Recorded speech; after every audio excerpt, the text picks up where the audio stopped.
Our next speaker is the social entrepreneur who started and managed an NGO coordinating humanitarian aid during the war in Bosnia. He's managed a telecom product design company based in Hong Kong. He started the Open World Foundation in 2007. And Open World works to create spaces both virtual and real to increase awareness about sustainability, resilience, and the importance of authentic leadership in both business and personal lives. Please welcome Kristen Söderberg. Thank you very much. Thank you. Thank you. We're a little late, and so I'm gonna run through this. First of all, I want to thank, of course, everybody that's here, especially Björg and Jens, and the opportunity for being here and learning so much from you. I've learned a lot these past few days, and it's actually great to be the last presenter because I'm going to be giving you some pretty hard facts. We've had all these great presentations on science, on coffee, on different aspects. Especially the last one on biodynamics is very relevant. And I would like to ask you to step back just a little bit and let us together try to look at the big picture. The things that I would like to bring up today are, where are we now as a civilization, as a planet? And in this is the talk about sustainability versus resilience, or in addition to resilience. The quality is something I added to this talk just these last few days because I hear this coming up over and over again, the whole quality discussion, which is, of course, very relevant, but I have some comments on that. I'm going to touch on responsibility and leadership, relationships, opportunities that we have now, and all this is meant to bring us to a dialogue on collaborative coalitions for a healthy planet. I think you guys are incredibly special. You are the chosen ones. The intelligence, the passion, the dedication of those sitting in this room and involved in the specialty coffee industry, I believe, have a tremendously special role in this time that we find ourselves in. So I really hope that I'll be planting some seeds.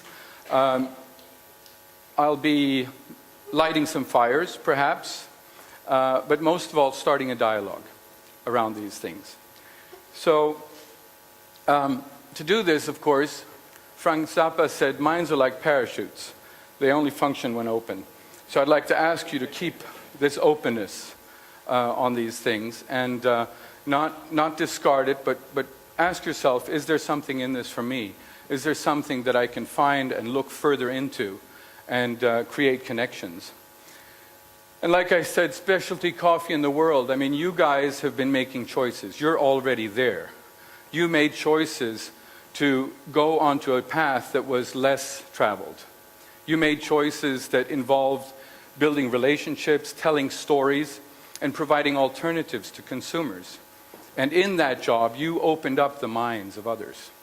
And that's something that is tremendously powerful.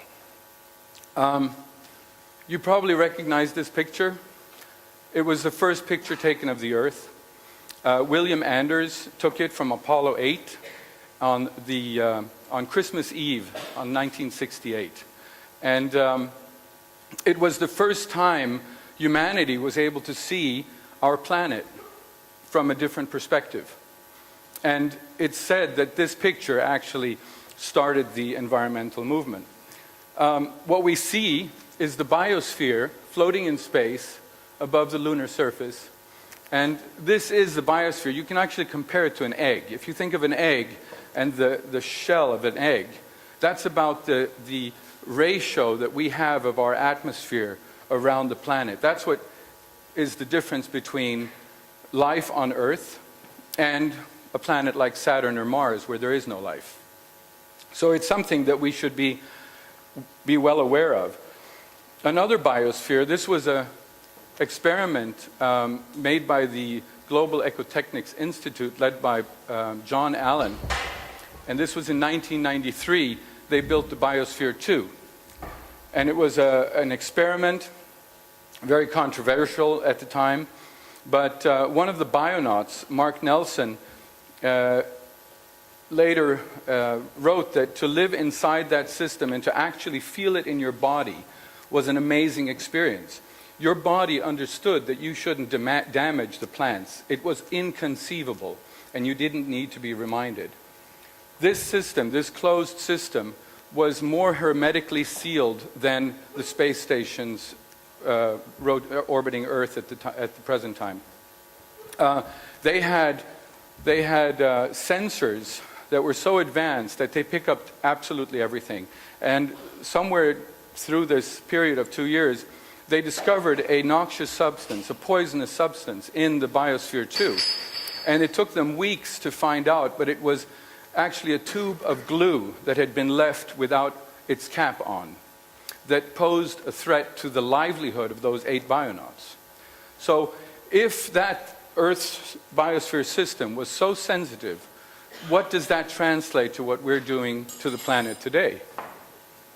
And this, of course, brings up the whole question of sustainable development, a term coined by Gro Harlem Brundtland, Norwegian, during a meeting in 1987. Sustainable development meets the needs of the present without compromising the ability of future generations to meet their own needs. This was in 1987. 26 years have gone by. My daughter was born in 1987. What has happened in these 26 years? Well, the Stockholm Resilience Center, led by Johan Rockström, uses this slide, which he's allowed me to use kindly, and he calls it the quadruple squeeze. First of all, we have the human growth dilemma. 20% of the Earth's population is using 80% of its resources. We have ecosystem dilemma, where we have 60% of our biodiversity has been lost. This is the greatest extinction the planet has ever experienced. We have a climate situation. We have a situation of CO2 in our atmosphere. The safe level is 350 parts per million CO2. 550 means basically a tipping point where our life-supporting systems go into automatic mode, and it's too late. We passed in May of this year the 400 parts per million limit. Sorry for being emotional. I usually do this. Sorry. Beyond these 3 squeezes, we also have the surprise squeeze. Some of you might have read Nicholas Nassim Taleb's book, The Black Swan. Well, there's a lot of black swans out there. We have Fukushima, we have the tsunami, we have Hurricane Sandy, not to mention 9/11, which changed things radically, our perspective of Earth, how we perceived our life on this planet, and how we work together with other countries. Moving right along, the Stockholm Resilience Center has identified 9 planetary boundaries. I'm not going to go into all of them, but I would just like to say that beyond the climate change, which we talked about, and the biodiversity loss, which is way past beyond the borders of what's acceptable, we have nitrogen cycle. This is agriculture. This is the chemical fertilizers that we put into the soils. And we're right on the border of upsetting the phosphorus cycle. Phosphorus is a mineral, it's mined, and it's estimated that there's about 30 years left of phosphorus on the planet. Phosphorus is necessary for our human bones. Our species cannot exist without phosphorus in the cycle. Right now, this phosphorus and this nitrogen is being washed out to sea because we're putting it into the soil. We are not allowing it to be regenerated in the soils. We're not allowing the soils to act as carbon sinks, as would be the case in love apple farms. But we're flushing it out to sea, causing acidity in the seas, the oceans, lakes. Of course, that's killing a lot of wildlife, the coral beds, extinction of fish, etc. we'd like to think that these are crazy ideas of crazy people that just want to, make us scared. The World Energy Outlook in 2010 by the International Energy Agency, the International Energy Agency is the oil industry lobby. They are the ones that tell the world how good things are, how much oil we have. How many here are familiar with the term peak oil? Good. There's a few. Peak oil is not the end of oil. That's very important. But peak oil is when we arrive at a point where production capacity no longer meets consumption demand. And according to the director of the International Energy Agency, that level was reached somewhere around 2008. Now, the International Energy Agency created this graph there and talks about the light blue zone. It's called crude oil fields yet to be developed or found. And I love that. I love that our civilization's energy needs are hanging on fields yet to be developed or found. Because that's a lot of oil. And, if you look at it, not even the unconventional oils, which would be the tar sands and the frackings, or the natural gas liquids would come close to compensating for that gap, even if we continued using the same amount of oil as was used in 2008.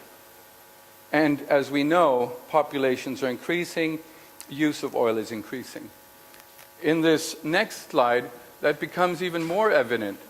Here we have a breakdown of the different energy sources. Oil is at present roughly 100 million barrels per day is what's being consumed on a daily basis on the planet. Total millions of barrels per day oil equivalent is up at 250 million barrels of oil equivalent per day. Now, some of us would like to believe that renewables like solar and wind is gaining ground. There's a lot of solar and wind out there, and it works, and people are using it. Well, according to this graph, if you look at the wind and solar, it's a very small aspect that has to be enlarged twice to be even visible. And if you combine wind and solar, it provides the equivalent of 1.2 million barrels of oil per day, meaning less than 0.5% is provided at present. So how much time do we need to compensate for the other 99.5%? And I did a little bit of research again because I think this is very interesting. And I actually found this article from Thursday, September 5th of this year, where Merco Press, a South Atlantic news agency, wrote about the 6 key oil and gas discoveries of 2013. Who's worth owning? Who do you want to invest in? And I just put down the 6. And if you look at, 15 billion barrels of oil is estimated in the Gulf of Mexico. Well, at 100 million barrels of oil a day, that's 150 days of consumption. The Harpoon discovery, Newfoundland, that's Statoil, that's their biggest discovery this year, is between 100 million and 200 million barrels a day. That's for 2 days. 2 days of oil. The largest ever find in Brazil was made this year in the Santos Basin, Libra of Brazil, where it's estimated that there are 12 to 15 billion barrels a day, 12 to 15 million barrels of oil. That's another 150 days of oil. So all the discoveries of this year give us not even enough for 1 year. This is the situation. So people are waking up to this fact, and you won't find it. This won't be on the evening news. It won't be in the debates.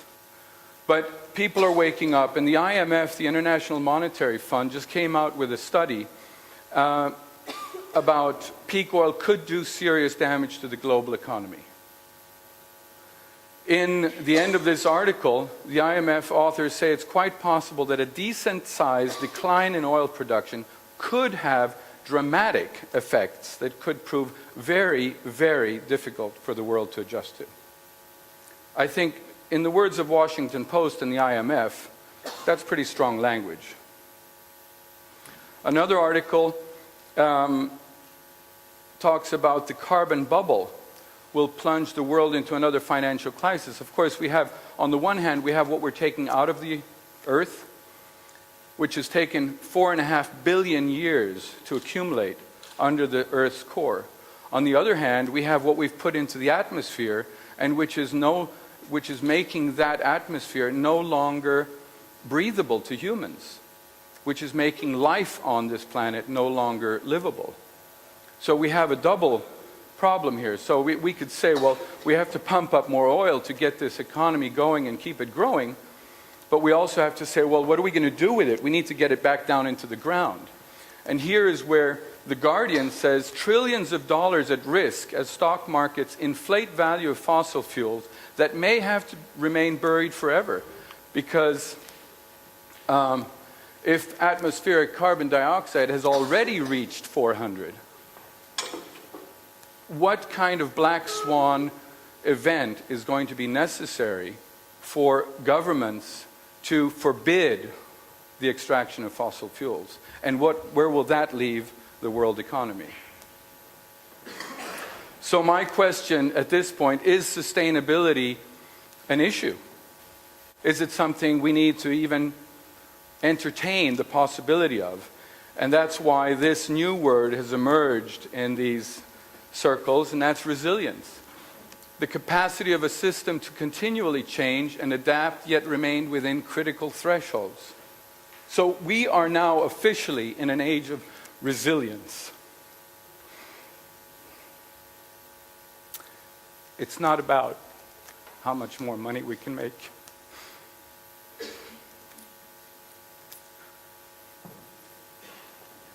So it's about life quality. It's about relationships. It's about understanding that we're here together. We're in this together. And either we get it or we don't get it. But now is the time to go out there and talk about this.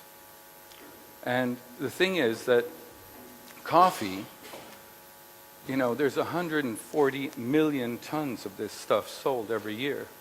Felipe and I did the calculations. It's something like 700 trillion cups of coffee a year. That means that every person on the planet potentially drinks 100 cups a year.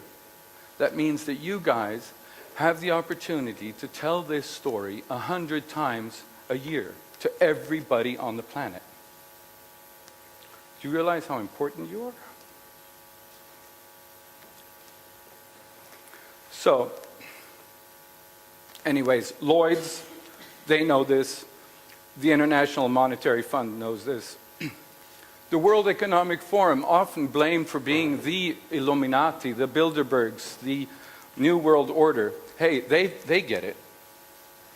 You know, acknowledging the effect of our cognitive biases may be the first step towards building resilience against a future perfect storm.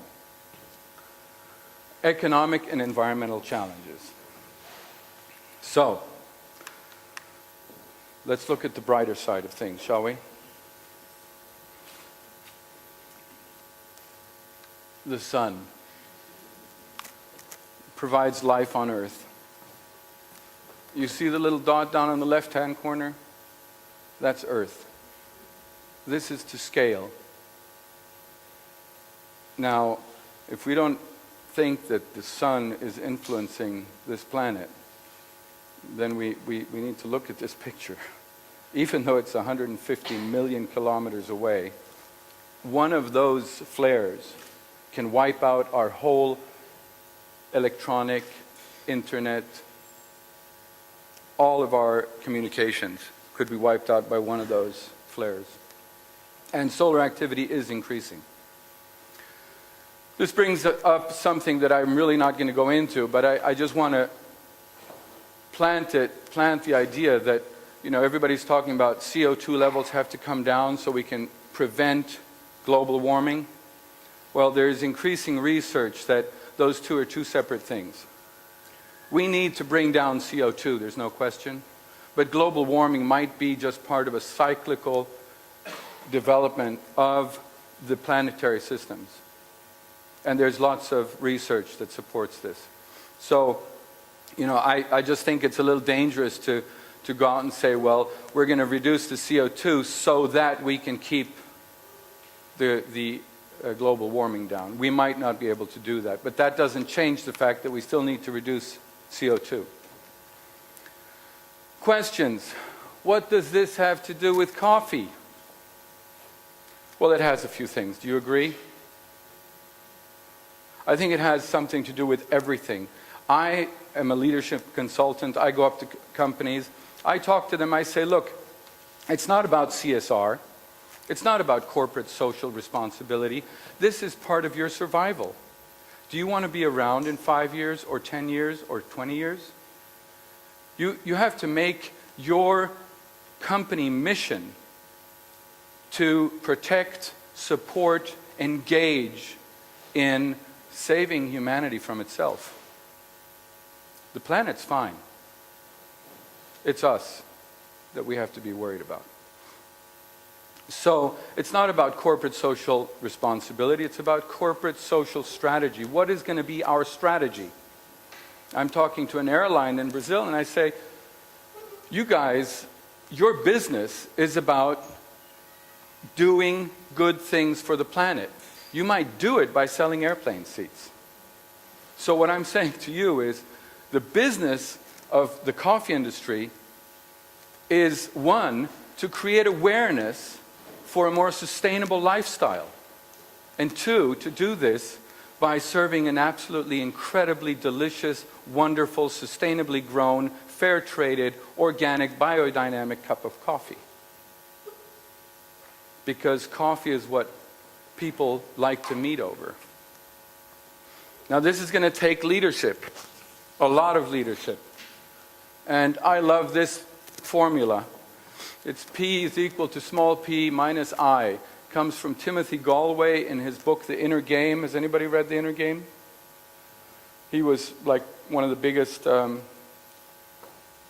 tennis coaches. And he, what happened? Did I do something? What this is, performance is equal to potential minus interference. So your performance is equal to your ultimate potential. You are infinitely capable of anything if you just find out what's in the way. You don't need to do anything, you don't need to learn anything, you don't have to figure out anything else, you just have to find out what's in the way. Because you are infinitely intelligent beings. You know, all of you could have put a man on the moon if you would have put your mind to it. I'm convinced of that. So, you know, maybe start by figuring out, who am I? What is my life mission? What do I want to do with my life? And walk the talk and be that ultimate potential, because I know you can do it. And it's not by chance that you were born now, that we're here now. So you have chosen to be here. And you have a task. So I would ask you to think about it and consider. And, you know, this work comes at a time, of course, that we're in a transition. We're in a paradigm shift. We're in the middle of something very big here. The biggest that humanity has ever encountered. So I love this watercolor by Robert Storm Pedersen. It's a Danish artist. And I'd like to ask you, you know, have you felt this way? What does this painting awaken in you? And I'm sure many of you, if not all of you, have been this guy walking this path alone, because you've already made those choices. That's why you're sitting here. You've left something. You wanted to do something different. And of course, what I really like, I don't know if you noticed it, but I really like this guy. You know, so by walking the talk, you know, and being an example, people start to notice. And by the way, this is a hobo, and hobo comes from the English term homeward bound. So it's about going home. And where is home? Home is our planet. This is our only home. We don't get any second chances. We don't have any more planets to go home to. So we need to talk about what we're doing to our planet. And there is a lot of good news. I just put these up. This is just, you know, 3 of literally millions of NGOs that are... 1/3 of the world's economy is the nonprofit sector. $400 trillion of product services is the not-for-profit sector. This isn't talked about, but it's there. And the Transition Towns movement is part of it, the Global Eco-Village movement, the Wiser Earth. And there's Wiser Earth was started by Bill Hawkins. He wrote a wonderful book called Blessed Unrest. And there's a speech by him at the Bioneers yearly conference where he sends up a list of all the NGOs. And he says that this list could go on for 24 hours without stopping, and you still wouldn't list all the NGOs that are involved in this work. So you're not alone. Now, the quality thing. Like I said, I heard this word coming back in all the time, quality. And of course, quality is absolutely important. But I asked myself, well, what is quality? So I looked up these things and I said, okay, well, I found 3 definitions. Something is measured against other things of a similar kind. That doesn't tell me much. A degree of excellence of something, an improvement in product quality. In a measure of excellence or a state of being free from defects, deficiencies, and significant variations. Now you're getting somewhere. The non-inferiority or superiority of something, an attribute or a property. So my question was, well, you know, what attributes are we putting into this concept of quality in coffee? What's the criteria that we use to define quality in coffee? And I find it lacking, to be quite honest. You know, there's something missing here. Because we're talking quality, but we're not, you know, we're not including a lot of these things. And I'm asking, what qualities of quality are there that could be or should be discussed here? And I'm saying soil, water, and air. What are we doing to our soils when we grow coffee? What are we doing to the water? What are we doing to the air? And there's a lot that can be done here. Personally, I'm a little bit of well, I'm absolutely crazy about biochar. Anybody know who's heard of biochar? Cynthia's heard of biochar, one other person. Okay, biochar is basically biomass that's been carbonized through a process called pyrolysis. That's burning in the absence of air. It's your basic charcoal. Now, I'm not going to, there's a whole, we could spend a whole day talking about this, but the point of biochar is that it does provide a very efficient waste management of waste biomass. It also increases water retention in the soil. And it provides increased, enhanced soil fertility because it creates homes for microorganisms, which increase the web of life, the complexity of the soils, which in turn increase the density, as Felipe was saying, which in turn increases the quality of your food, the nutritional value. And finally, this stuff sequesters carbon, because when you compost, which is absolutely fantastic, but composting is also a decomposing of this biomass. So a compost will last in the soil for between 15 and 20 years, roughly, I would say. Am I more or less? Biochar stays in the soil for thousands of years. And after having pumped out this fossil fuel CO2 into our atmosphere, we need to get it back down into the ground. And soils are probably one of the absolute best carbon sinks that are on the planet. But we're destroying them through this conventional agriculture.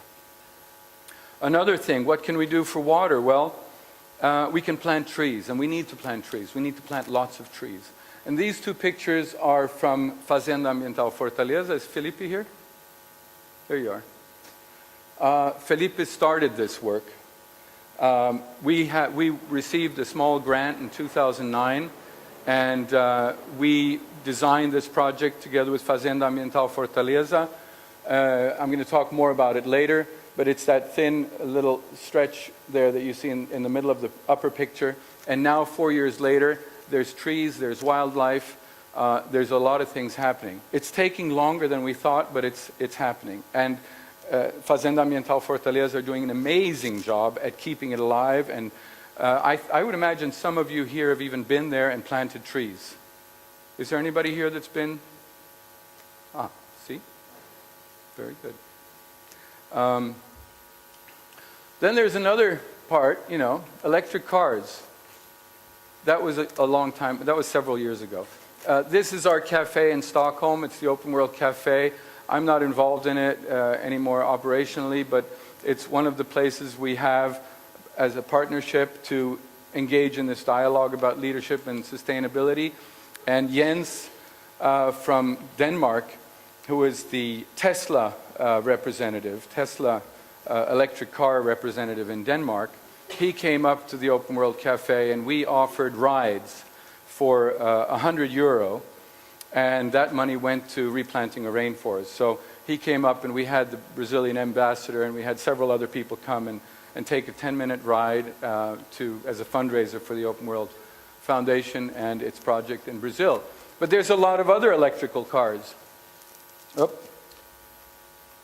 There's a lot of other electrical cars, of course. Prius has just come out with a kit that you can retrofit and make it 100% electric. And public transport.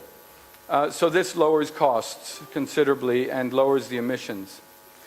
So again, you are making these choices already, you are building these relationships, and you're telling the stories, and I'm hoping that you'll find something here that you can tell to make people more aware of the need to think more about this holistic way of farming and consuming and providing these alternatives, because specialty coffee has this amazing impact. I mean, it's all over the place. And I can't stress this enough, what an amazing possibility there is, what an opportunity there is for you to make a difference. When I started being interested in coffee, I read this book called Tree and Coffee Trade Journal. No, it's all about coffee. It's this little Bible of coffee, Ukers. I'm sure several of you have read it. And in it, it says it's been the world's most radical drink in that its function has always been to make people think. And thinking is we have to stop sometimes. We have to stop and reflect on what we're doing. You know, this is a fast world. And the faster it gets, the more important it becomes to stop and reflect on what is going on.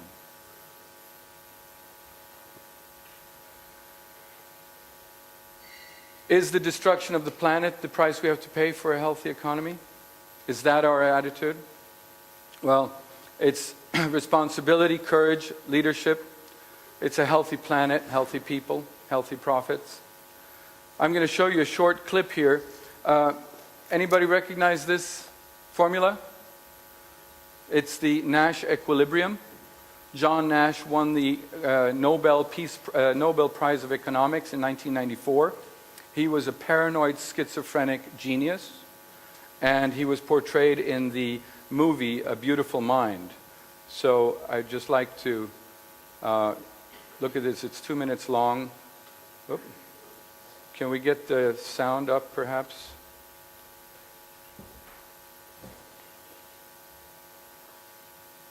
Let's see. Do we have sound?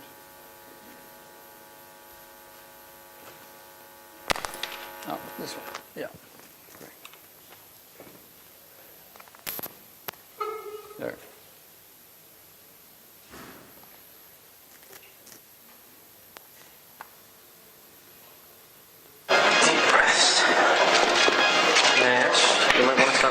your papers for 5 seconds. I will not buy you gentlemen beer. Oh, we're not here for beer, my friend. Oh.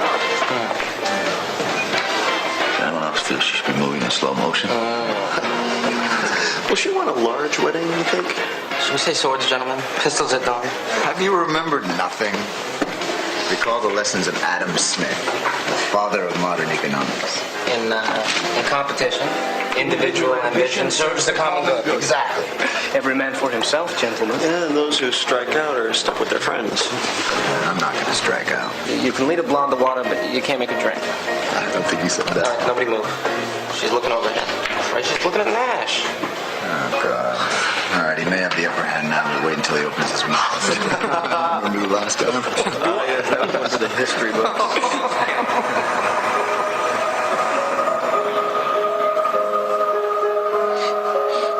Adam Smith needs revision. What are you talking about? If we all go for the blonde,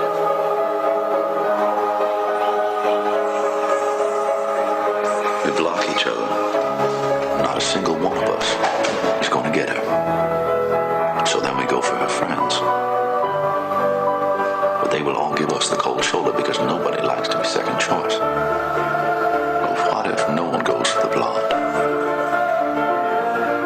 We don't get in each other's way. And we don't insult the other girls. That's the only way we win. That's the only way we all get laid.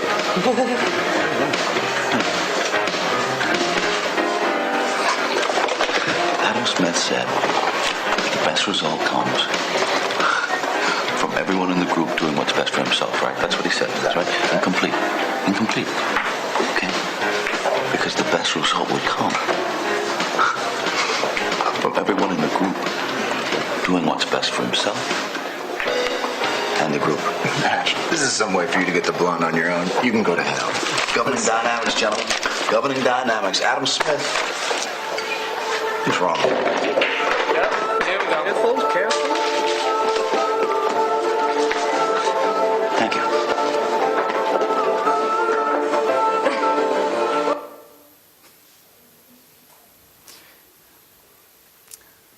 Elemental economics was wrong.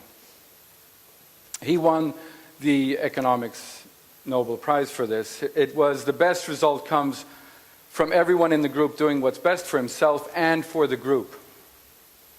You know, there's a lot of these things that are wrong with the way we've seen things. Darwin did not believe in survival of the fittest. It was not a competitive behavior. It was a collaborative behavior.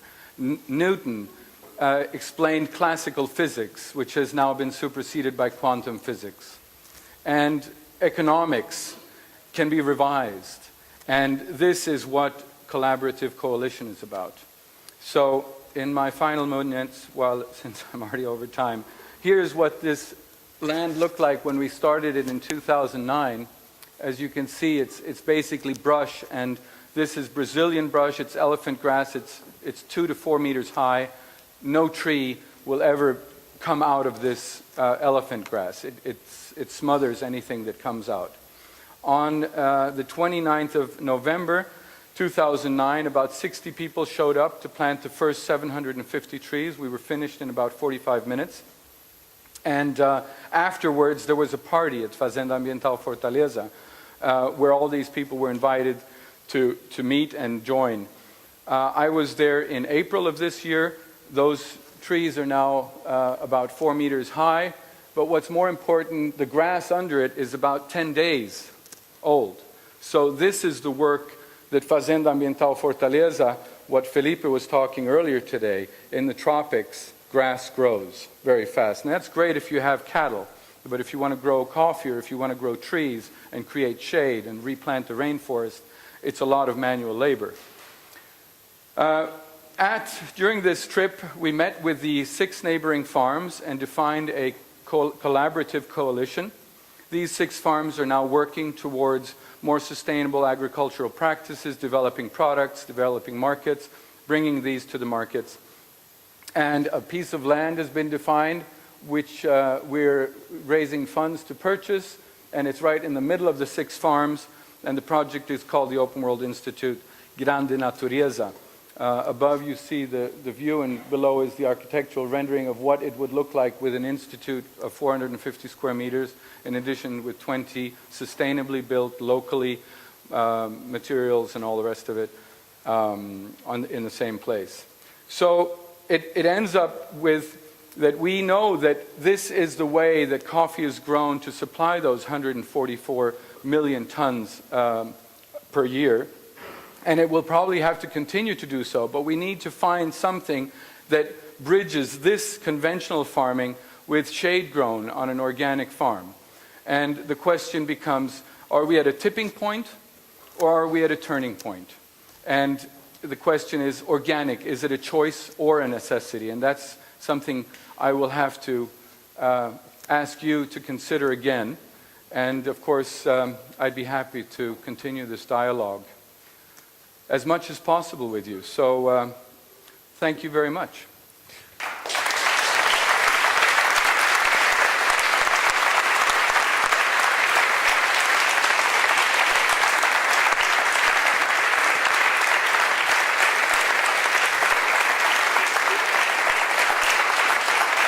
So,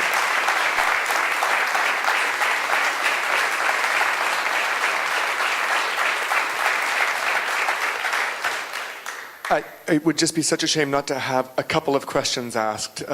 There's so much potent material there. So we are behind, but who has a question?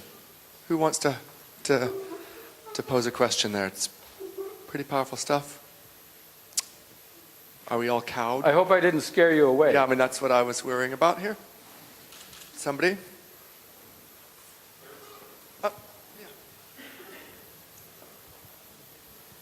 Thank you for a nice talk.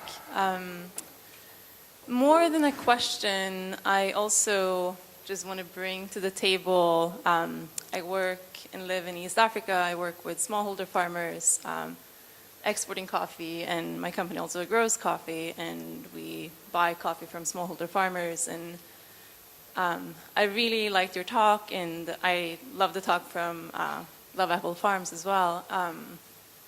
I feel that there is a sort of what I take away from these talks is that conventional coffee growing is done in a way, when you talk about it, that sort of gives me the image of that first coffee farm you showed the picture of from Brazil, whereas most conventional coffee farms, I mean, a lot of coffee is grown in Brazil, a lot of coffee is grown in Vietnam, but another big producer of coffee is Ethiopia, where a lot of the coffee looks like the second picture that you showed us. And those are conventional farmers. They're not certified.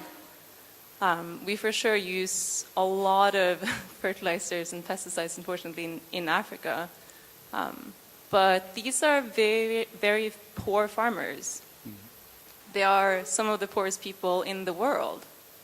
And they're not conventional because they want to harm the earth. They are because they have no other choice, because that's how they survive. And more than I have a question, I kind of just wanted to bring to the table that most conventional coffee farming is not like the big coffee farms in Brazil or Vietnam, or I don't know where they are. Most coffee farmers are smallholders, and they are... Well, I like this. If I can just comment, I mean, there's a time restraint here, so I can't go into everything, and I show two sides of the pendulum, but it's a very good point, an important point. I mean, I go and buy coffees, and I ask if it's organic, and they say, well, in Ethiopia, they don't use chemicals because the farmers can't afford them. So that basically, you know that when you buy an Ethiopian coffee, I don't know if this is correct, but it's pretty much organic because that's the only thing that makes sense. I would imagine that that's the case in many places, and at least I hope that these farmers are getting the education, and this is another thing that we can do together to create that awareness that you can save costs, because fertilizers and pesticides are very expensive, besides being very damaging to both the soil, the plant, and the humans living on that soil. So I don't know if this completes what you wanted to say, or if it's even correct. It does. It does, and I just also want to bring to the table that most smallholder farmers work with what they have on their farms. They might do a lot of mulching, a lot of compost, and they don't have the means to do many harmful things. Yeah. Well, and I would say that perhaps they don't have the know-how of what's being done in other places, like many of these organic farms. So, you know, there's an educational opportunity here to increase yields, to increase quality, to increase the lifestyle and living quality of many of the farmers. I'm not going to ask you a question, but I'm also going to comment, because as a roaster here in Norway, it's quite difficult to get a farmer in Colombia to, for instance, to start organic. But I came to realize when I listened to Peter Giuliano at the SCA that we can actually do a much bigger impact here in Norway by starting to buy bags that are recyclable, changing all the light bulbs to LED bulbs instead of the old-fashioned ones. Yep. So I think, like, at least for me, and that's what I'm going to get into for the next series, like, how can we actually be less abrasive to the environment ourselves before we start working with the farmers. We're working with the farmers as well, but that's a much longer perspective. Dig where you stand. That's a good way to start. Yeah, I mean, it's 80% of the energy usage in coffee happens in the consuming world. So that's an enormous impact that we can immediately affect by changing what we do. I have a question. From what I hear from you is we already stepped over certain things on our planet that cannot be renewed, and we cannot actually slow down enough. Because, for example, there are not enough electric cars to be sold. There is no supply. Even if we switch to electric cars today, all of us, there's not enough. We cannot stop the commodity market, especially coffee market. Even if we want to, there's still going to be demand and supply. And it's only the surprise part of the of your slide can actually help us a little bit sometimes, because with the overpopulation. But it seems like from your lecture that actually we are already at the dead end. Do you have a plan? Is it not too late for us to start thinking? Have we passed that point of no return? Because from what I get from your presentation is that it's like a farewell goodbye, because there's no time for us to slow down the world. Well, you bring this is a great question, and something that I deal with very much, obviously, because I become very emotionally involved in this. But I am very convinced that it is definitely not too late to do things. I feel that there is a lot that we can do, and we're doing it. I mean, there is a lot happening already, and I am so stimulated and inspired by so many things that are happening. But let's face it, it is too late for many people. There are lots of people in this world that are dying every day from climate change. So this isn't something that's happening in the future. It's happening right now. So my point here is that, you know, let's not talk about saving the world. Let's talk about who am I, what can I do to lessen my carbon footprint and perhaps give back something. So, you know, it's extremely important, and it's a great question, because, you know, if we start thinking that it's too late, then it is too late. Because it will be what we think it is. And that's why our thinking is so important. So if I were thinking that it was too late, I wouldn't be here. You know, I would be doing something else. But I don't only think it's not too late, I think that there is amazing things happening right now. And I see them often. That's what makes me get up in the morning. I mean, Isabella, you know, she sold both of her cars so that she could continue paying farmers more and serve excellent, sustainably grown organic coffee. Now, people that come in there, they feel the difference. I've been there several times. You taste the difference. And, you know, let's go with the science. We need the science. This needs to be studied. This needs to be researched. And we need data on this. But let's not wait for the data to do something. Let's do it now. And as the data comes in, you know, we will react accordingly. But we can't wait until all the data is in. We have to start this work now. And there is lots that can be done. There is lots that's being done. And you guys here have an amazing opportunity. And I'm not saying, you know, you don't have to do it out of the goodness of your hearts. This is the future of business. This is the future of making a living on this planet, is turning the tide. And it's going to take a lot of work, but it's fun. Because you get to go to great places, you get to meet incredible human beings, and, you know, what else should we want to do? Thank you so much.